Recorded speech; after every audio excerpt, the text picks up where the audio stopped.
Hi, my name is Michael Waits, and welcome back to the Asia Tech Podcast. We are joined today by Fannie Soubiele, the head of venture capital business development Southeast Asia at Google Cloud. Fanny, I got that right, yeah? Exactly right. Thank you so much for having me, Michael. Oh, it's completely my pleasure. Before we jump into kind of the main 3 or 4 topics that we're going to go over today, could we give our listeners a little bit of your background for some context? For sure. So I've been with Google Cloud for about 2 years now. In fact, I just celebrated my 2 years, what they call it, the Google bursary, last week. So very proud of that milestone. Prior to that, I was in a hyperscaler. It was in AWS for 5 years, working Wow. similar field. VCs, startups in the ecosystem across Southeast Asia region. That has been my forte because prior to that, I had spent basically my working career in this space in the past decade, from accelerators to founding a couple of startups myself, and also part of an angel investing platform right now. Yeah, I want to get to Epic Angels in a bit, but I really want to go over if you don't mind, right? Because I feel like you have a really unique perspective on this. I want to kind of go over the development of maybe the Singaporean ecosystem, but maybe more in general, the Southeast Asian startup ecosystem. And I think the reason why for people that are listening now and first starting to come into the ecosystem, to understand that you worked at and maybe you can talk about them specifically, two of the earliest, I mean, super earliest accelerators and investors. Tell me if I have this right, but Expara and JFDI were there before Yes. anybody had even started thinking about this. Can you just reflect on what that was like back then, if you don't mind? Yeah, I felt like such an honor to have gone through that phase and kind of grow and be part of the journey in growing the ecosystem within Singapore and Southeast Asia.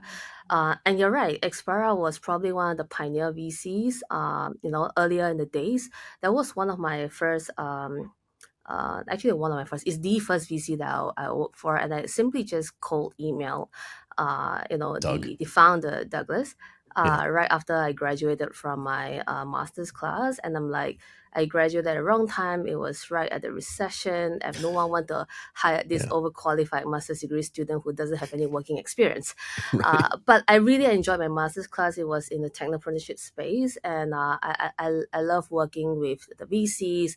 I found working what they call it back then, the business plan, fun. It was engaging. I like meeting smart people, and I just cold email and I got the role. So I've been working with Spara for a while. With the early days of the entrepreneurs, as well as the ecosystem. We were also working with the government. Actually, what they call it previously MDA, now IMDA, the Media Development Authority. So the experience has really allowed me to kind of uncover how is it like to be on the investor side, to go through like decks and slides, understanding the founder's problem, how to build a proper business plan, financial planning, what are investors looking for. And the community is so small. We stay in touch, even though I went out to kind of venture the startup world myself by starting a couple of startups.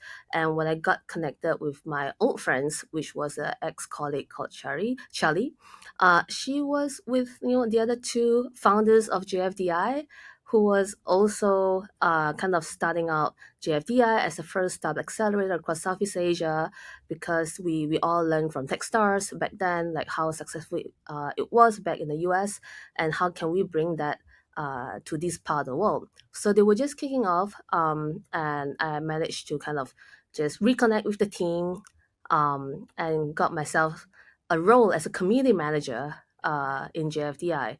And yeah, it's been a good fun. I kind of managed the team and the programs. Before I left, my last role was the COO, so I was kind of overseeing the operations of the entire business, as well as the startups, mentors, investors network, which really expanded my whole personal network, right? So that was amazing because, again, one thing fell to another. My next role, which was at AWS, was actually a recommendation from a mentor back in JFDI. So you could see the pattern, right? It was because of this special person that I was working with in the past who recommended me to, like, hey, let's try this thing. And yeah, I had no clue what was cloud, or I wasn't technical at all. But after really studying, researching, exploring, going through the interview, I'm like, oh my god, this is really interesting. And it was the cloud movement, or rather, adoption rate was increasing back in 2017, Yeah. and I got myself into the role in AWS, and since then, yeah, cloud came in. I love the way you describe yourself, this overqualified master's student that had no business experience. It's just kind of Yeah. funny. But can you tell me this? What, because back then, and look, I've been following Singapore since 1990, right? My first time in Singapore was December 1990, so I've been following it for a long time. And my experience was at Morgan Stanley and at Goldman Sachs, so just really traditional banking and sales and trading. And when you were graduating, sure, in 2007, I'm guessing that's when it was, if it was part of that, if it was that time, it wasn't a great time to get a job anywhere, to be fair. Um, and I lost my job because of the financial crisis. So I get it, right? That's after like a 20 something year career. But what made you think, I don't want to go into banking or traditional banking, but this venture capital thing seems really cool? Because back then, like, except for Xbar, there was no Jungle Ventures, there was no Golden Gate Ventures, there were none of these other companies, so there was no frame of reference. Like, what were you looking at that made you say, I want to be involved in that thing? I think there's an influence from the study time that I had, which is kind of getting myself exposed to the valley and knowing Okay. that I can do something for myself, right? Instead of kind of join a company. And I wanted to use my time. One of my mentor who told me, hey, Fanny, the resource that you have now and the most precious thing that you have now is time, youth. And I wanted to tell myself that I will go out there, do the most adventurous stuff while I can. I Which love is, it. that's why I wanted to do something. So that was the goal. I wanted to be an entrepreneur at some point. But to do that, I wanted to kind of understand how the VCs work first before I go out there, which is what exactly happened, right? Once I save up my first $20,000 in the bank, I just went out, all right, this is the time to just put my whole $20,000 as a paid up capital in corporate entity, while I'm not committed to marriage, kids, family, whatnot. I was with my parents, which is great. I stay for free, I eat for free. Let's just put my entire savings into my very first startup. Once I save up enough from my experience as a working adult. Can I ask you this though? You said you saved your first $20,000. And when I think about it, maybe 15 years ago, that seemed like a lot of money to you. I mean, I guess if you were living at home, it made it a lot easier. But do you look back on that and think, like, wow, maybe I was a little bit crazy? Or do you think I definitely did the right thing? And that, like, anybody who wants to start their own company should do that and not worry about having 50, $100,000 in the bank, but they should just go and do it, kind of thing? I'm a bit of a cautious person, so I It like to doesn't sound like plan. it. It's funny you say Um, it doesn't sound like it, but I go ahead. mean, I didn't want to go below 20 because Yeah. that means my runway will be pretty short. Yeah. So I want to make sure I have enough, and I don't have to rely on like borrowing money from friends or family. I want to be more independent, and I thought $20,000 was the magic number. I don't know why that came from or where that came from, but I love it. probably enough to survive myself and do something. Go out there, make some sales with the product I was building back then. And yeah, it lasted me for a while, which is pretty cool. Super cool. So I always like to ask people that start their own companies, and particularly those that have come from VC, like, what kind of characteristics do you think make a great founder? So many. Yeah, I Um, know.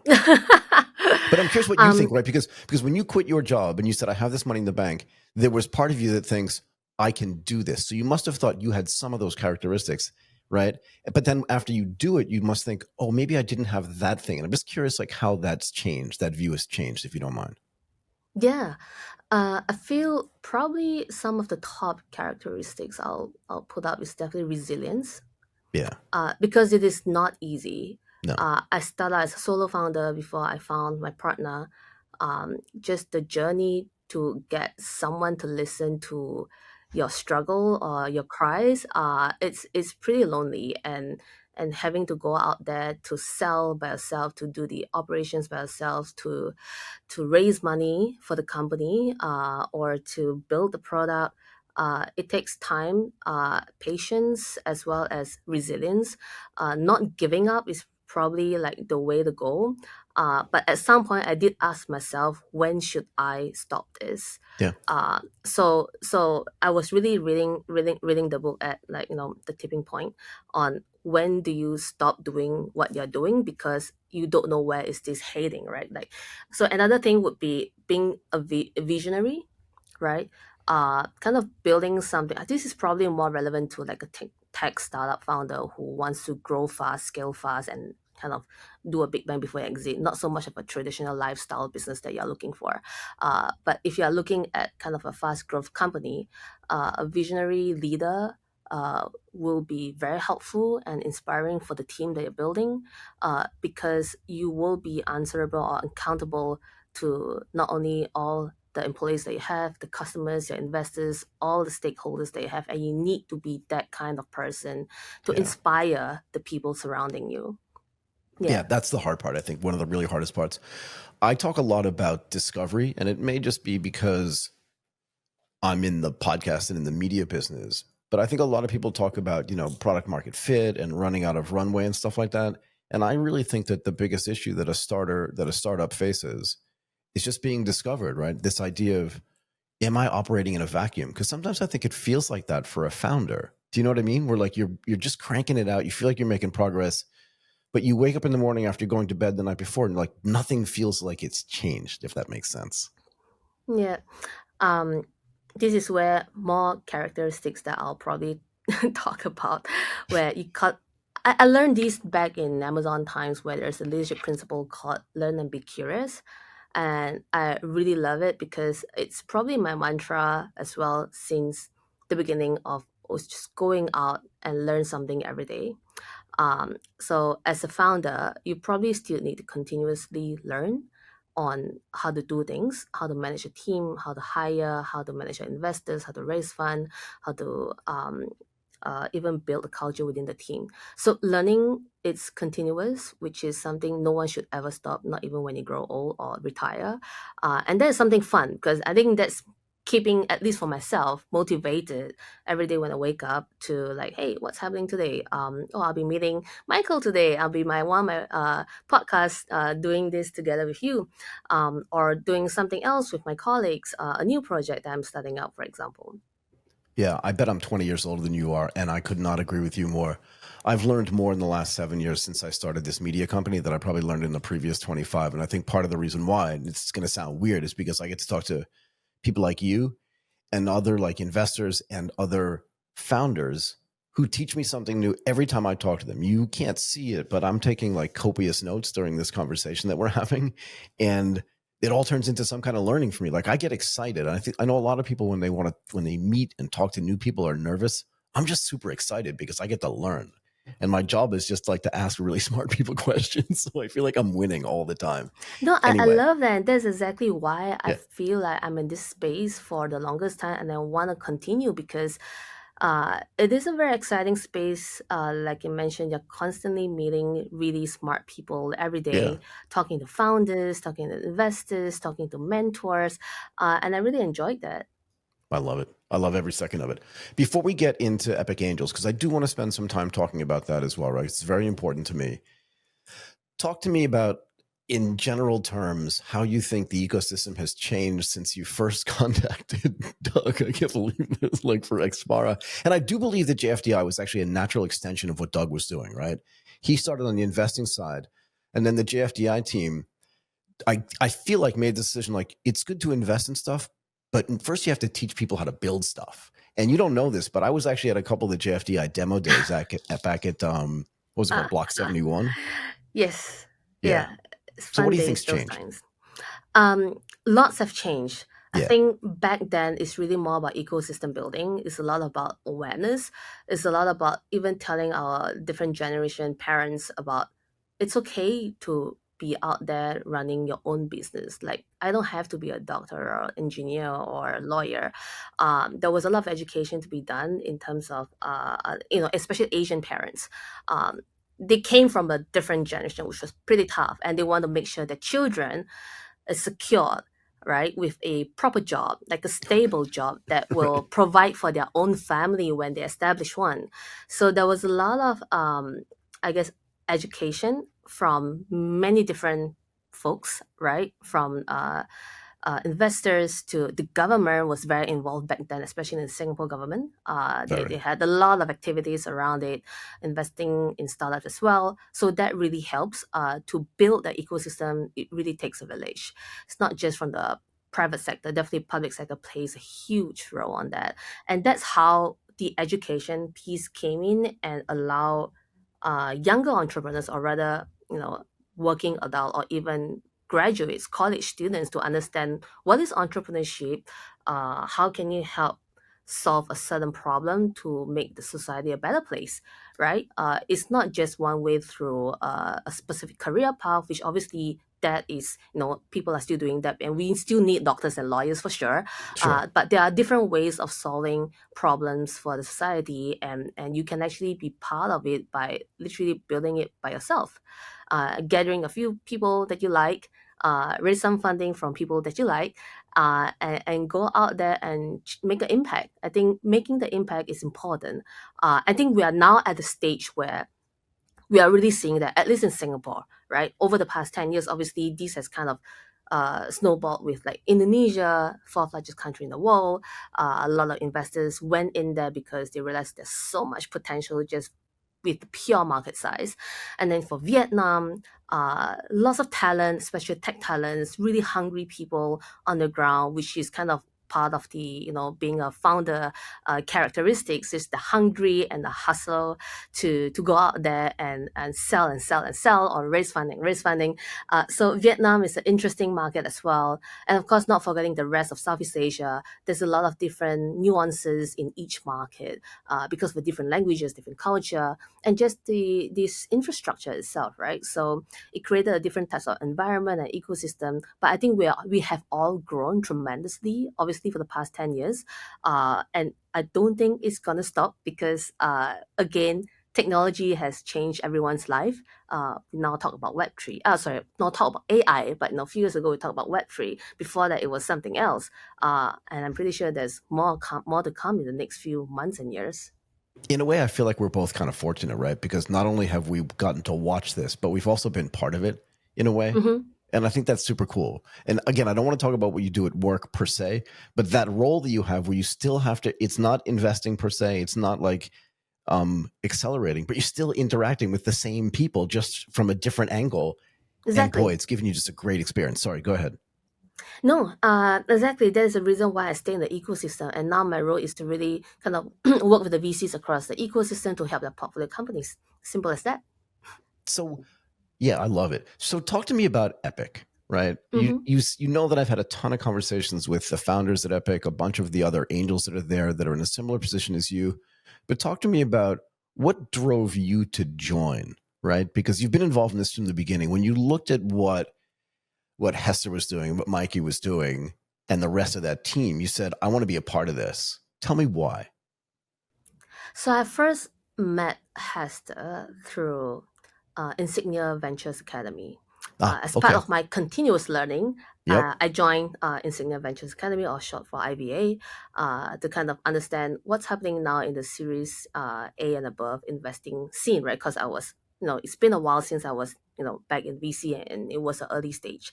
And I chanced upon Hester, and she told me about it. And I was like, wow, this is really nice, because I've heard a lot of different angel investing group in the region.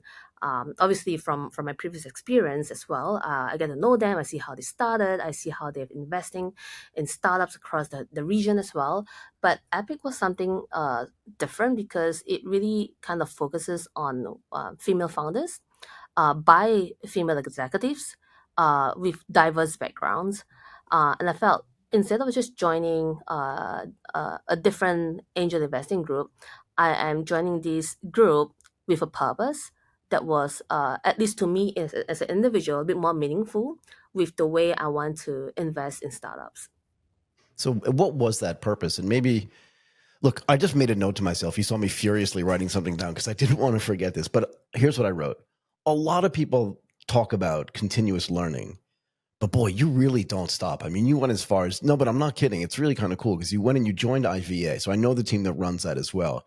But you went there specifically because you're like, I need to kind of like update what I'm thinking, even though I was at JFDI, even though I was at Expara. I've been out of that game a little bit. Let me just go back and learn more. Most people don't do that anyway. Very impressive. But so you want to be more purposeful.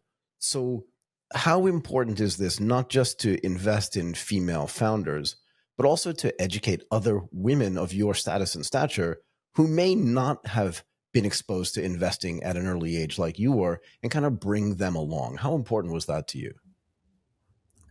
A lot. I did quite a lot of kind of inclusion, diversity, and equity during my corporate life in Amazon.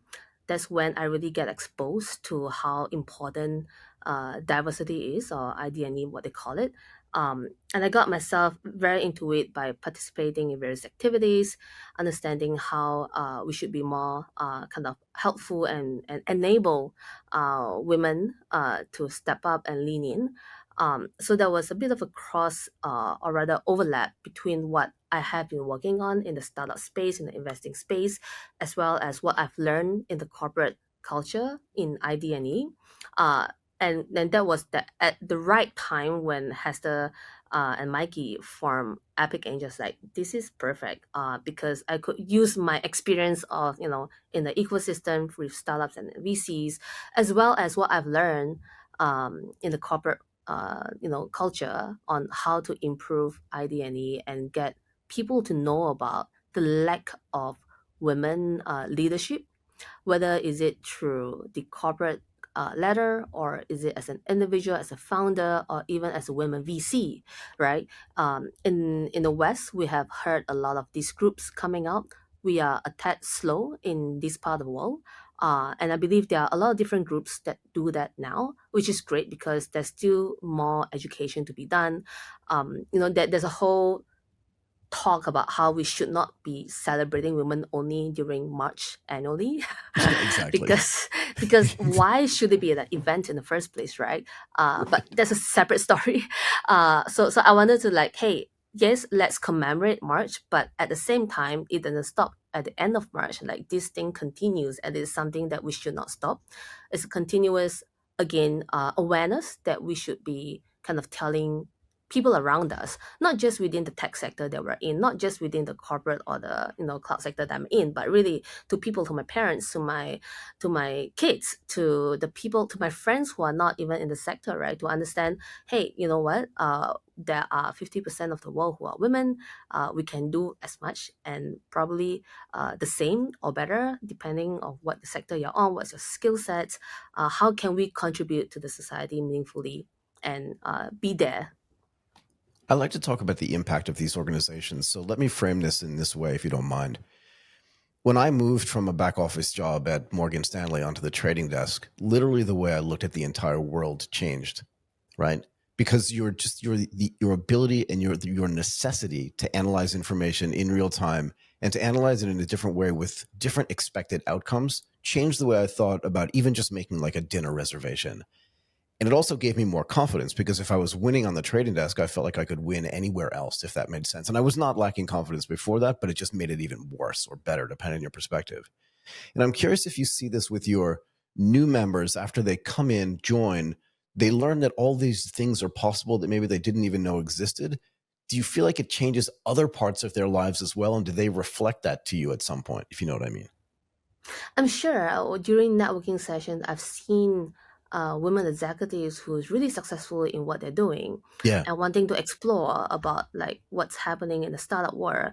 Uh, a lot of surprises because they, like you said, they didn't know the ecosystem was growing and it's pretty big in at least Singapore, relatively to what they thought it was, right? And how uh, they actually can be helpful to some of the startups because of their skill sets, which is amazing. And they really want to help because, hey, I'm really good at, say, I'm an HR team, right? And I can help you out with how you're gonna hire, how you're gonna do the interviews, how to manage and structure the team, because they have been doing that for the past 10, 20 years of their lives in a much larger organization. And to bring that kind of experience to a startup who is just starting to build, that's where they can make an impact when the project is rather small because you can start the change from the beginning, which is where it's really nice because you have seen how big looks like. How can I start making the changes right from day one and kind of implement the successful strategies that they have seen in the specific field, industry, or sector, whatnot, and help them to have a better chance to be successful. Yeah. And I think so. Look, the podcast for me is a door opener, right? Like if I Mm. didn't have a podcast, I couldn't just call Fanny and say, "Can you talk to me for an hour?" Like you wouldn't do it. But because I do this, there's a benefit to you as well, and it makes the conversation so much easier. It makes the approach so much easier, right? I feel like I have a reason to call. And I think if you're part of an angel network, like you said, if you're a senior HR executive, if you're a senior finance executive, if you're a senior any executive at a bank or an investment bank or wherever, you have no natural way to call any random startup and just say, "Hi, my name is Fanny and I want to help you." They're just like, "Who are you? Why are you calling me?" Right.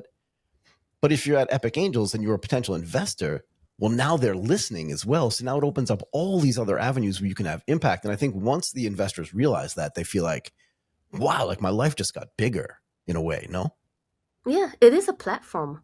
It is a platform to allow people interactions between, someone who's looking to raise funding and expertise and someone who's looking to support, help, and invest in. Yeah, I love it. Are you part of the investment committee there? Yes, I am actually for the past 6 months. I love it. So can I ask you a little bit about investing if you don't mind? Like what is your like hopefully you're not agnostic to sector, although even if you are, you probably focus on a certain thing that you know really well. I'm just curious, like when you look at a business, what type of business excites you? Like what are your favorite kinds of businesses to invest in, if you know what I mean? It doesn't have to be like fintech or this thing, but maybe it's just a structure of a business, if that makes some kind of sense. Yeah, a couple of things. So I wouldn't say I'm agnostic because I do want to invest in things that I understand, Yeah. uh, and and Makes and sense. feel the pain, or at least understand the problem that the user is experiencing.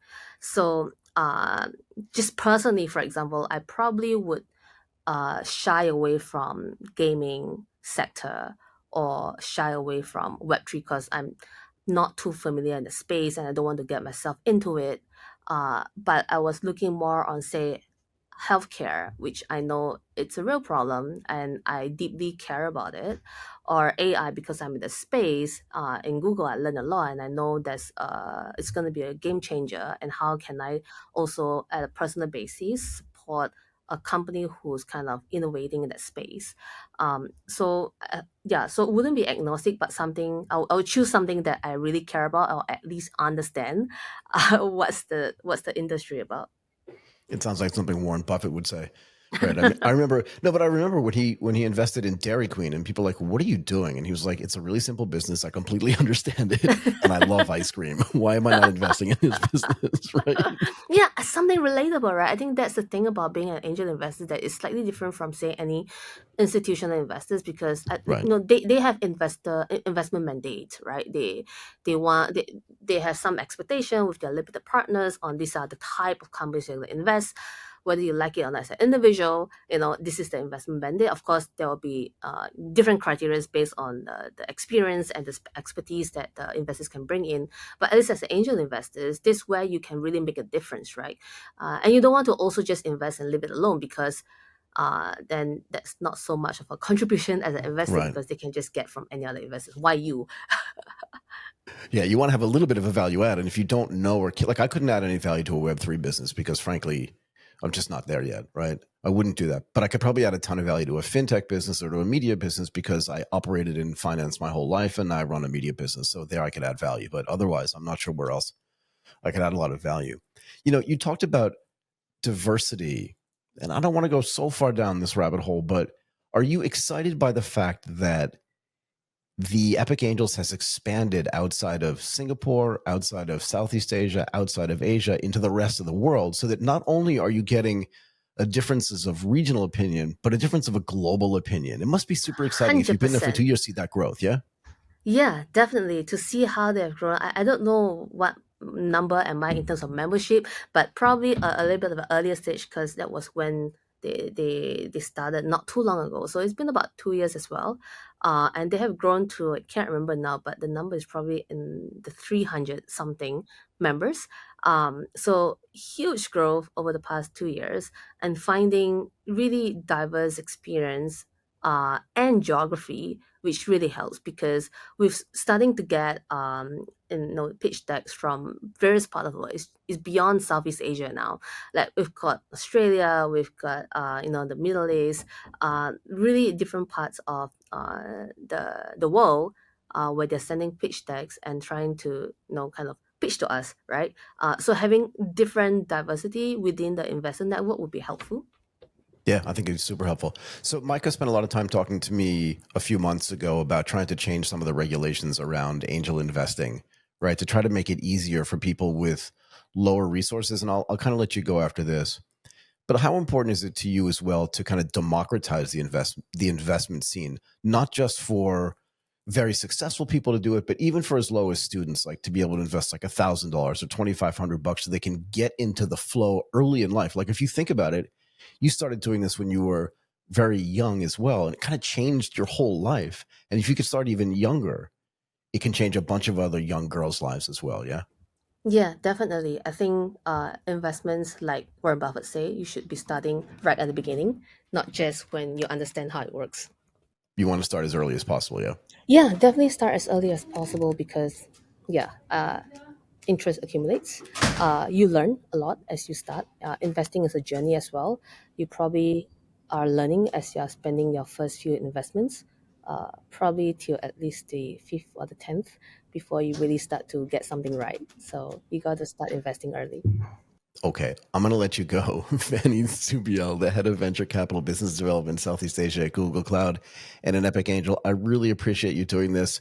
Again, I always say this when I'm done with these. If you know anybody else that's great, whether it's a portfolio company or other Epic Angels that should be on the show, let me know. Thank Thank you you so again. much, Michael.